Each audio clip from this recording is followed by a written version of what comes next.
नमस्कार मित्रों, आज हम उस रिश्ते की बात करेंगे जो दुनिया का एकमात्र ऐसा रिश्ता है जो चेहरा देखने से पहले ही शुरू हो जाता है।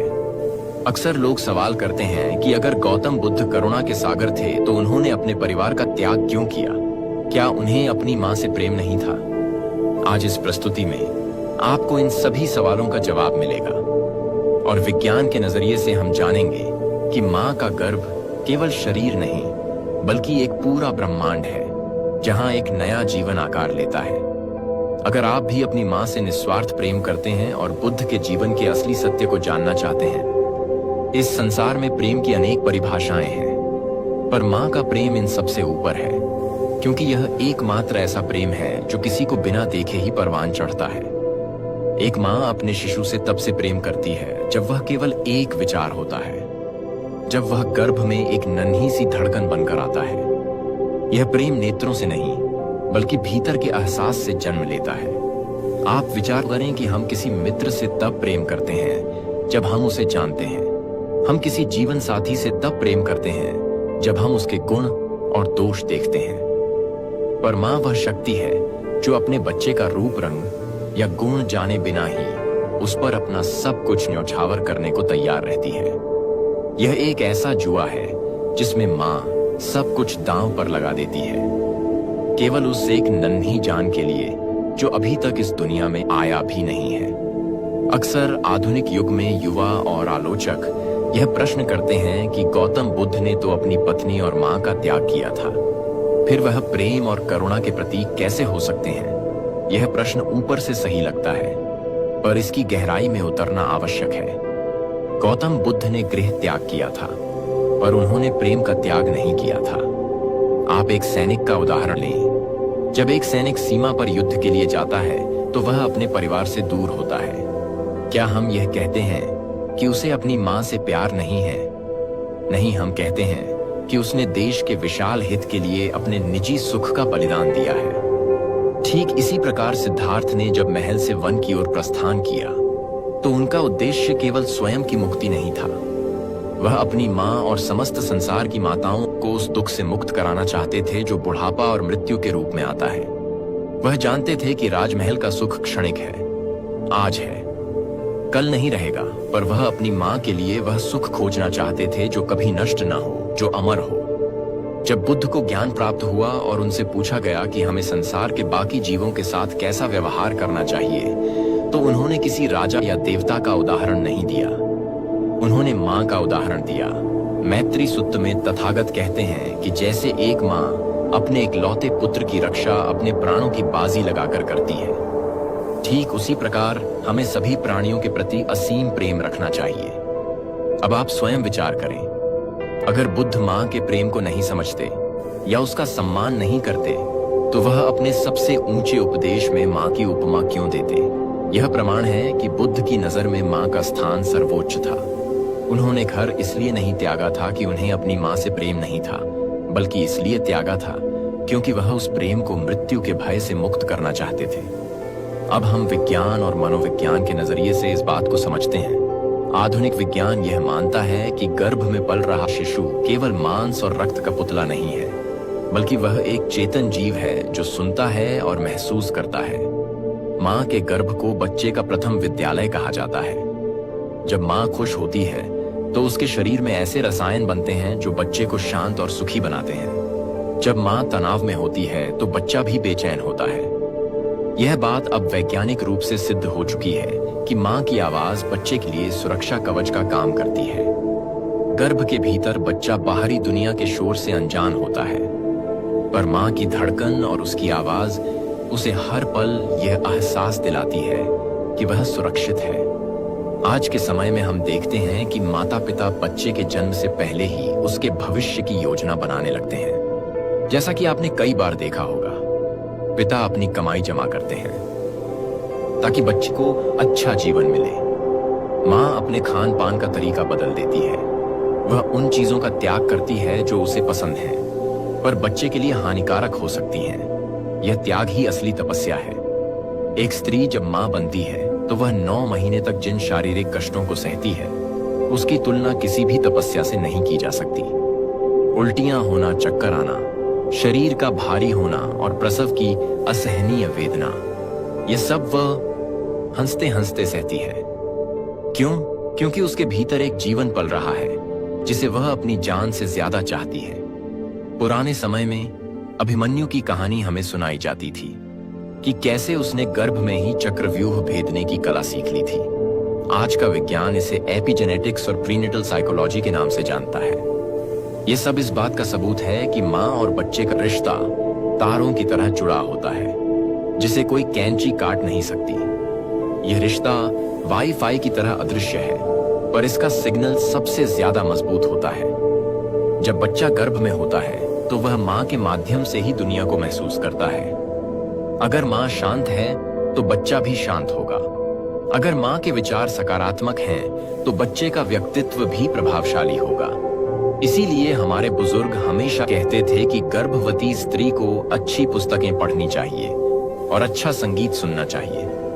इस प्रेम की महानता इस बात में भी है कि यह एक तरफा होता है। बच्चा अब भी मां को कुछ दे नहीं सकता, वह तो मां को केवल कष्ट देता है, लात मारता है, मां की नींद खराब करता है।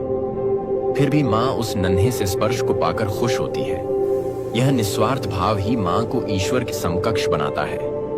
कहते हैं कि ईश्वर हर जगह उपस्थित नहीं रह सकता, इसलिए उसने मां का सृजन किया।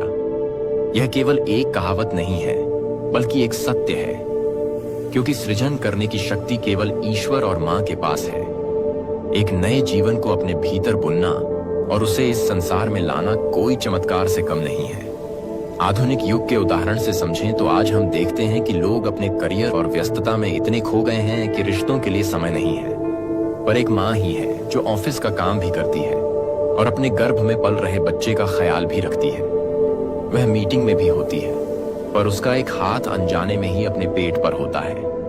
यह वह सुरक्षा चक्र है जो बताता है कि चाहे वह कितनी भी व्यस्त क्यों ना हो, उसकी प्राथमिकता उसका बच्चा ही है। यह मल्टीटास्किंग या प्रबंधन का विषय नहीं है, यह ममता का विषय है जो किसी मैनेजमेंट स्कूल में नहीं सिखाई जाती। यह नैसर्गिक है, यह प्राकृतिक है। बुद्ध का जीवन भी हमें यही सिखाता है कि जीवन का अंतिम लक्ष्य करुणा और मैत्री है, और इस करुणा का पहला पाठ हम अपनी मां के गर्भ में ही सीखते हैं। जब हम मां के शरीर का हिस्सा होते हैं तो हमें यह पता नहीं होता कि हम अलग हैं। हमें लगता है कि हम और मां एक ही हैं। यही अद्वैत का भाव है, यही परम सत्य है कि हम सब एक दूसरे से जुड़े हैं। जब बच्चा जन्म लेता है और मां से अलग होता है तो वह रोता है, क्योंकि वह उस सुरक्षा और उस एकत्व को खो देता है जो उसे गर्भ में मिल रहा था। मां की गोद उसे वापस उसी सुरक्षा का एहसास दिलाती है। इस प्रकार हम देखते हैं कि मां का प्रेम केवल भावनाओं का ज्वार नहीं है, बल्कि यह एक जीवनदायिनी शक्ति है जो मानवता को जीवित रखे हुए है। चाहे वह बुद्ध के समय की बात हो या आज के 21वीं सदी की मां का रूप नहीं बदला है। उसके वस्त्र बदल सकते हैं, उसकी भाषा बदल सकती है, पर उसकी ममता का स्वरूप वही है जो हजारों साल पहले था। वह आज भी अपने बच्चे के लिए पूरी दुनिया से लड़ सकती है। वह आज भी अपने बच्चे की एक मुस्कान के लिए अपना सब कुछ वार सकती है। आगे हम और गहराई से जानेंगे कि कैसे एक पिता का मौन प्रेम भी इस यात्रा में शामिल होता है और कैसे हम इस कर्ज को उतारने का प्रयास कर सकते हैं जो वास्तव में कभी उतारा नहीं जा सकता। अब हम इस चर्चा को आगे ले जाते हैं और उस दूसरे स्तंभ की बात करते हैं जो अक्सर चर्चा से बाहर रहता है, पर जिसका महत्व किसी भी तरह से कम नहीं है। वह है पिता का प्रेम। मां अगर बच्चे को अपने भीतर 9 महीने तक रखती है तो पिता उसे अपने मस्तिष्क और अपने भविष्य की योजनाओं में रखता है। मां का कष्ट शारीरिक होता है, पर पिता का संघर्ष मानसिक होता है। वह आने वाले मेहमान के स्वागत के लिए अपनी रातों की नींद कम कर देता है। वह अधिक परिश्रम करता है ताकि उसका बच्चा जब इस दुनिया में आए तो उसे किसी भी अभाव का सामना न करना ले। आधुनिक युग में हम देखते हैं कि महंगाई और जीवन की चुनौतियां कितनी विषम हो गई हैं। ऐसे समय में एक पिता अपने मन की बेचैनी किसी को दिखाता नहीं है। वह शांत रहता है क्योंकि उसे पता है कि अगर वह कमजोर पड़ा तो पूरा परिवार बिखर जाएगा। यह पिता का वह मौन तप है जिसे अक्सर हम देख नहीं पाते। विज्ञान कहता है कि गर्भ में पल रहा शिशु केवल मां की आवाज ही नहीं सुनता, बल्कि वह अपने आसपास के वातावरण को भी महसूस करता है। जब पिता अपनी पत्नी से प्रेम से बात करता है या उसके पेट पर हाथ रखकर आने वाले शिशु को महसूस करने का प्रयास करता है, तो शिशु को सुरक्षा का एक अलग ही संकेत मिलता है। यह स्पर्श बताता है कि बाहर की दुनिया में कोई है जो उसके स्वागत के लिए बाहें फैलाए खड़ा है। यह एहसास बच्चे के मानसिक विकास के लिए अमृत समान होता है। आज के मनोवैज्ञानिक भी यह मानते हैं कि जिन परिवारों में गर्भावस्था के समय पति पत्नी के बीच तनाव कम होता है, वहां जन्म लेने वाले बच्चे अधिक शांत और खुशमिजाज होते हैं।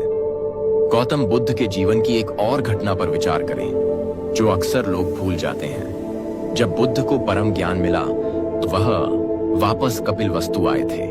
उन्होंने अपने पुत्र राहुल और अपनी पत्नी यशोधरा को भिक्षा में अपना सबसे कीमती धन दिया था, और वह धन था ज्ञान और मुक्ति का मार्ग। एक साधारण पिता अपनी संपत्ति अपने पुत्र के नाम करता है, जो कुछ समय बाद नष्ट हो सकती है, पर बुद्ध ने अपने पुत्र को वह मार्ग दिया जो उसे जन्म और मरण के चक्र से हमेशा के लिए मुक्त कर सकता था।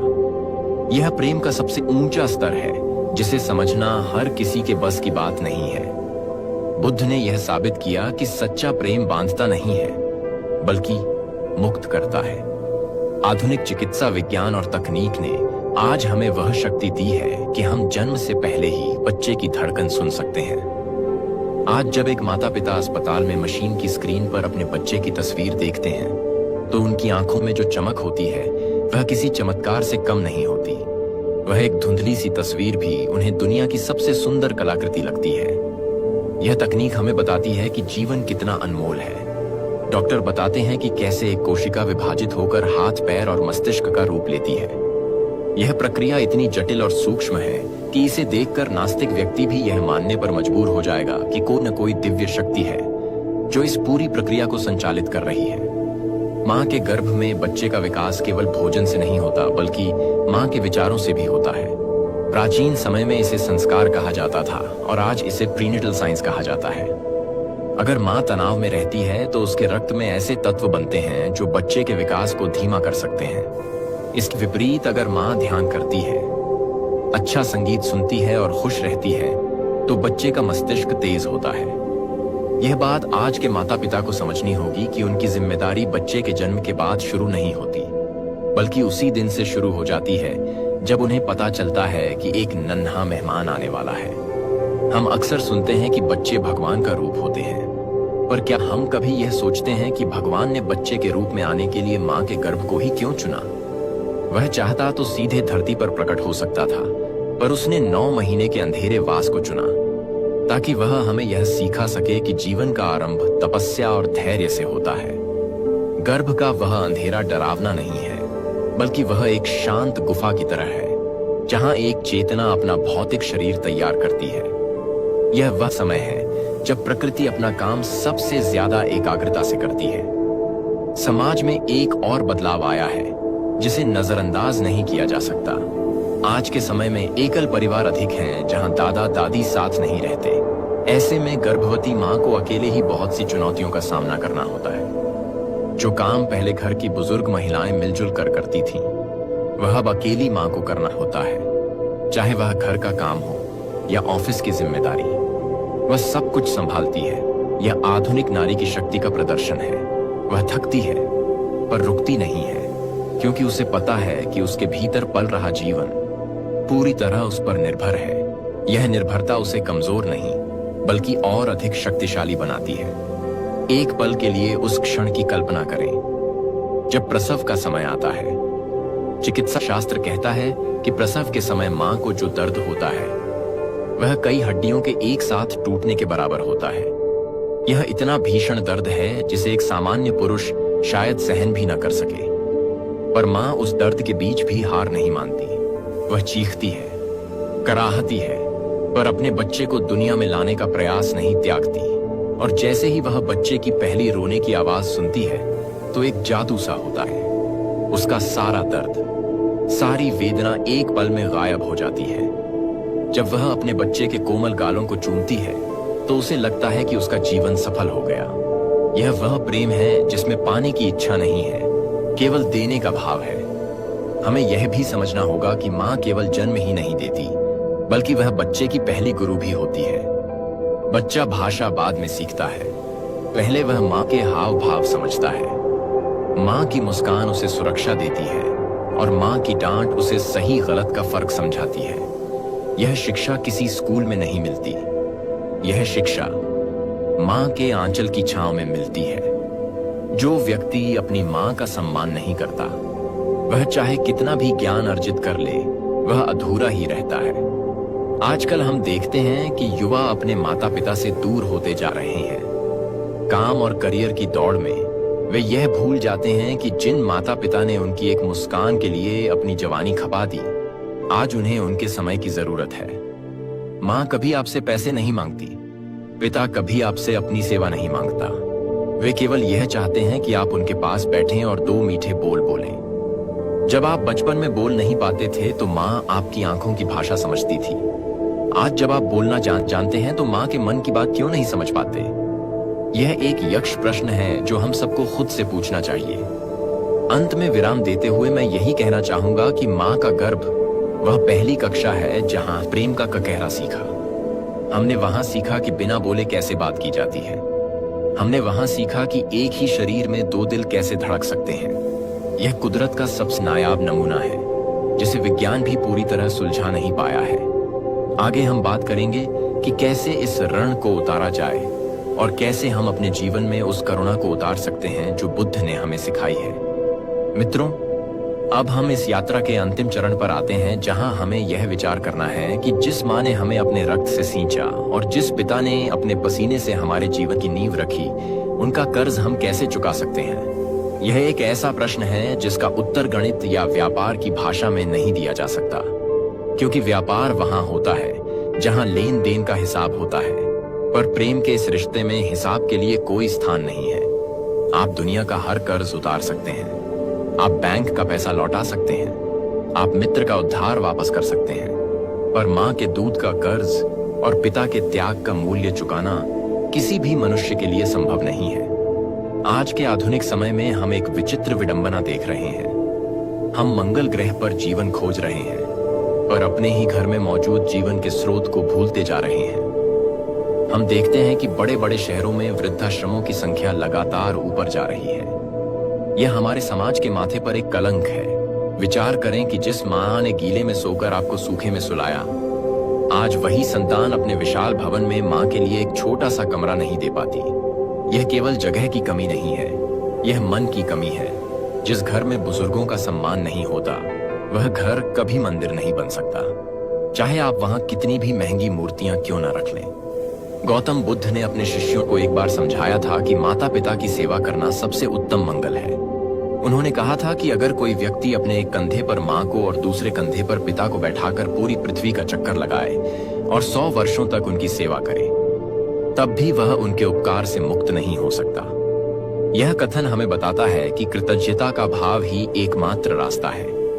आप उनके लिए क्या कर सकते हैं, यह महत्वपूर्ण नहीं है, बल्कि आप उनके साथ कैसा व्यवहार करते हैं, यह सबसे अधिक महत्वपूर्ण है।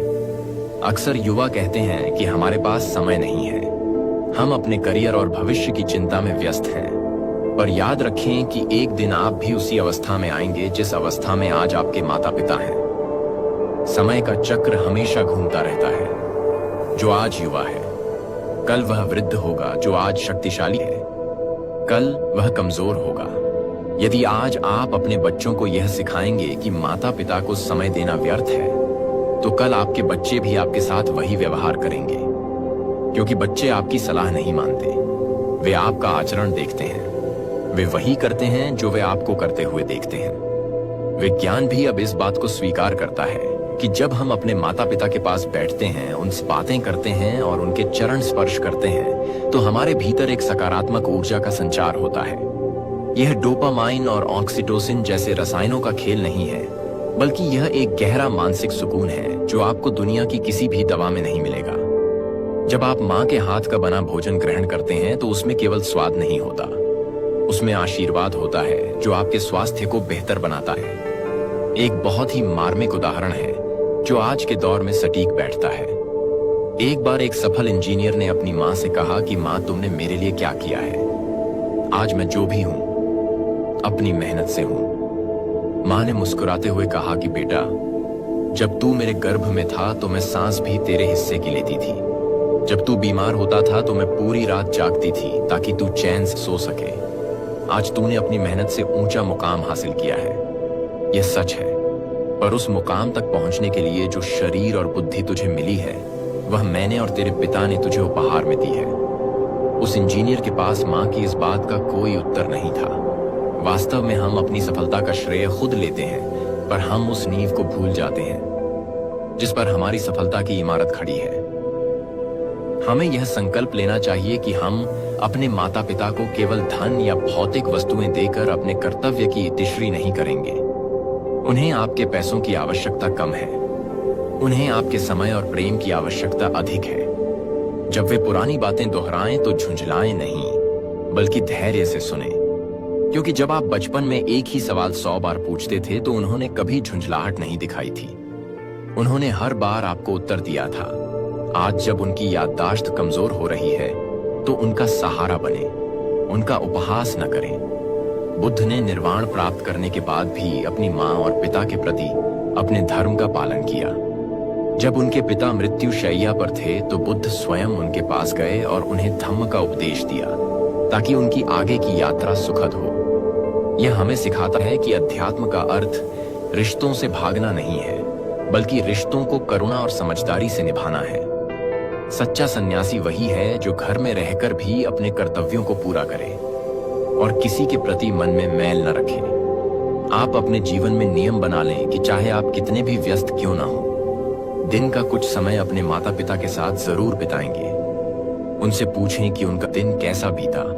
उनकी छोटी छोटी जरूरतों का ध्यान रखें। जैसे माँ ने बचपन में आपकी हर जरूरत बिना कहे पूरी की थी, वैसे ही आज आपको उनकी जरूरतें बिना कहे समझनी होंगी।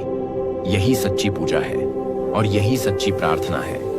किसी तीर्थ स्थान पर जाने से पहले अपने घर के तीर्थ को पूजना आवश्यक है, क्योंकि अगर घर के देवता रुष्ट हैं तो बाहर का कोई भी देवता प्रसन्न नहीं होगा।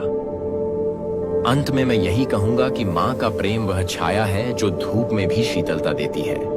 पिता का संघर्ष वह दीवार है जो हर मुसीबत से आपको बचाती है। जब तक ये साये आपके सर पर हैं, आप दुनिया के सबसे अमीर इंसान हैं। जिस दिन यह साया उठ जाता है, उस दिन इंसान को पता चलता है कि असली गरीबी क्या होती है। इसलिए जब तक वे आपके साथ हैं, उनके हर पल को उत्सव बनाएं।